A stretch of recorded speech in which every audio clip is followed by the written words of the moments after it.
Bienvenue sur le podcast du site maghrebemergent.com, le média indépendant et apolitique qui reprend toute l'actualité du Maghreb au quotidien. Aujourd'hui, on va parler d'une annonce importante d'Algérie Ferries. Ça concerne spécifiquement la liaison Oran-Marseille, une nouvelle qui va intéresser pas mal de voyageurs. Et pour en discuter, pour nous éclairer un peu sur ces changements, nous accueillons notre spécialiste.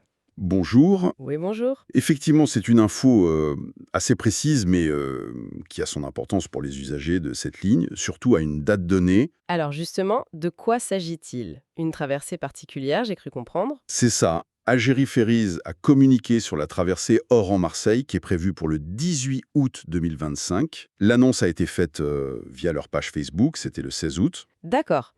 Et qu'est-ce qu'elle dit, cette annonce? Des changements d'horaire? Oui, et pas des moindres.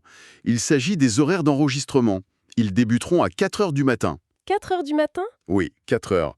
Et la clôture est fixée de manière, ils insistent là-dessus, impérative, à 7 heures. Donc une plage horaire très matinale et assez resserrée. Ah oui, quand même. Entre 4 heures et 7 heures. Pourquoi ces horaires si stricts et si tôt? Quel est l'objectif derrière?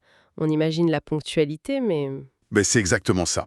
L'objectif affiché par la compagnie, c'est vraiment d'optimiser la gestion des flux de passagers et bien sûr d'assurer un départ ponctuel du navire. Surtout le 18 août, on est en pleine période de pointe, j'imagine. Voilà, c'est ça. La ligne Oran-Marseille est très fréquentée à ce moment-là, donc en concentrant l'enregistrement si tôt, l'idée c'est sans doute d'éviter l'engorgement au port et puis les retards qui peuvent s'accumuler si l'embarquement traîne. Ok, décortiquons cela. En fait, la compagnie présente ça dans une démarche plus globale, d'amélioration continue de ses services. C'est une façon de mieux maîtriser la logistique, qui est complexe pour un gros embarquement. Imposer un cadre plus strict pour que tout soit plus fluide, en somme. C'est l'idée. Renforcer la régularité, répondre aussi aux attentes de sécurité, d'efficacité, même quand il y a beaucoup de monde. Ce qui est fascinant ici, c'est cette volonté affichée d'améliorer l'expérience globale, même si c'est par une contrainte horaire forte. Oui, c'est un équilibre à trouver. D'un côté, l'efficacité opérationnelle, de l'autre, le confort ou du moins l'organisation des passagers.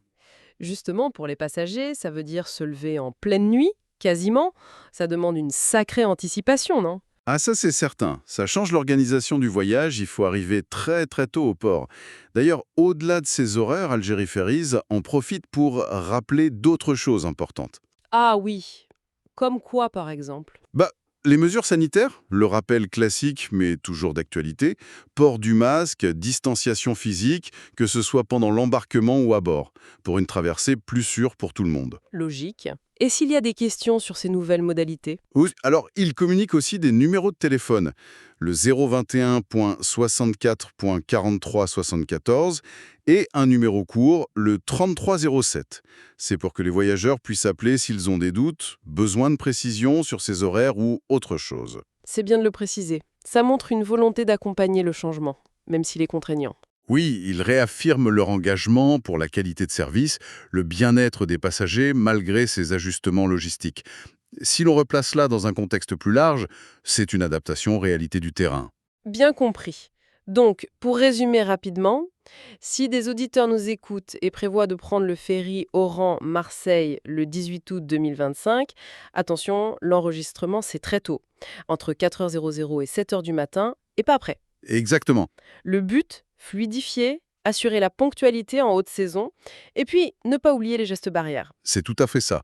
C'est une illustration très concrète de comment une compagnie de transport s'adapte aux exigences logistiques d'une période chargée. Alors ça soulève une question intéressante pour finir. Est-ce que ce genre d'ajustement très spécifique sur une seule traversée pour l'instant pourrait être une sorte de test? C'est une bonne question. Est-ce qu'on pourrait imaginer qu'à l'avenir, Algérie Ferries généralise des procédures d'embarquement, disons plus standardisées, peut-être plus strictes sur l'ensemble de ces lignes? C'est un point à suivre sans doute. Possiblement. Ça dépendra sûrement des résultats de cette opération et des retours, j'imagine. Merci pour votre écoute et retrouvez plus d'actualités sur maghrebemergent.com.